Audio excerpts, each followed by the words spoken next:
Hey guys, it's Roelof here. I'm one of the coaches for Hardcore Music Studio, and today I want to talk to you about rejection, and more specifically the fear of rejection when you go after clients, try to land new bands in your studio, and the fear of rejection that is holding a lot of us back. And that's actually the reason why I wanted to talk to you about this topic, because I see a lot of guys with great sounding productions and amazing looking studios, and they're just procrastinating on going after clients, right? And they're just full of hesitation when it comes to talking to new bands, etc. And it's because they realize that as soon as you talk to somebody and you offer them your services, there's a possibility of getting rejected, right? You can get yes or no as the answer, and that no is just so scary that a lot of guys don't even try to talk to new bands, and they don't even offer their services because the fear of rejection is too real for them. Let's talk about how we can deal with that in a healthy way so that it doesn't hold us back any longer. So we have to understand where the fear of rejection is coming from so that we can deal with it the second it comes up for us, and we don't let it stop us 1 second longer than absolutely necessary. So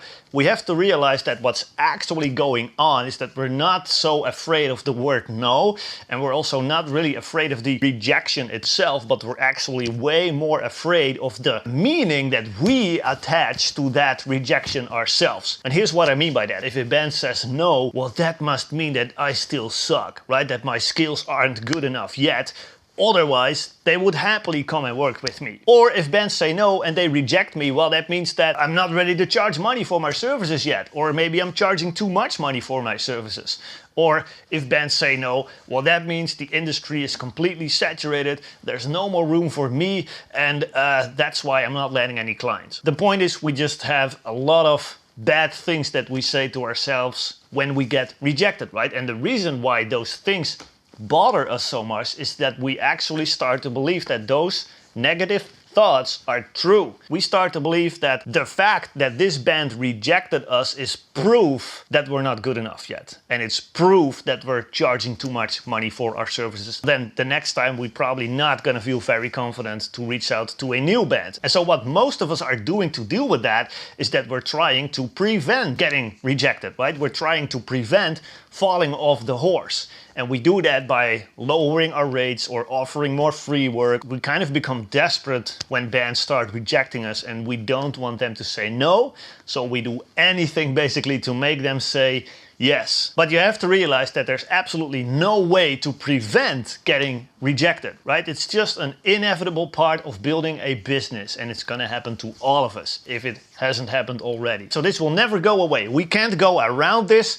So we have to go through this fear of rejection. So it's crucial, it's critical to learn how to deal with fear of rejection in a healthy way. Now, the way I see it, there's two main differences between the guys that, like, quote unquote make it and the guys that eventually give up. And the first difference is that the guys who make it, they never stop having faith in their possibility of success. When you reach out to a band and you offer them your services, the only reason why you're doing that is because part of you believes that there is a possibility of success there. Otherwise, you wouldn't take those actions. If you don't believe that you can do it, you just don't do it, right? You won't do it. So part of you believes that you can do it. That's why you take those actions. And then when you get rejected, that is actually a test. And the test is, will you keep having faith in the possibility of success even when things don't work out? And what if a second band or a third band rejects you in a row? Will you keep having the faith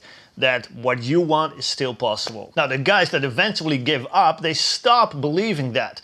They stop believing in their possibility of success, and they see all their rejections as proof as to why this is not gonna work out. While the other guys, they just keep trying again and again and again and again.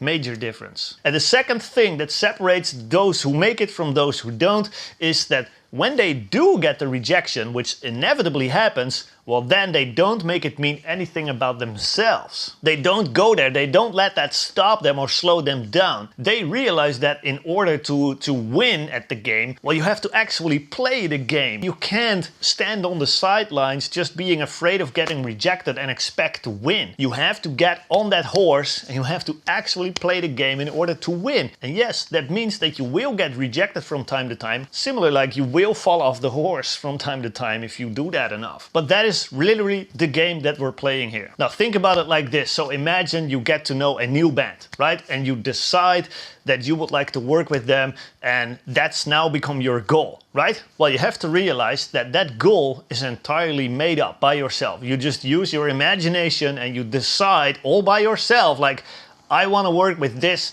band. Now, what that means is that if that band didn't turn out to be a good fit for you, or maybe they're already working with a producer and they have a solid relationship with somebody else and therefore they reject you, well, that means that that rejection doesn't mean anything about you. What it means is that you didn't reach that goal that you came up with all by yourself. And that's actually the big takeaway here, right? You need the ability to separate you, as in your worth and your character and yourself, from your experience and your knowledge and your goals that you make up yourself. Because if you can do that, that way you don't have to devalue yourself and your own worth as a producer, etc. But instead you can just take a look at, okay, so maybe I need more practice.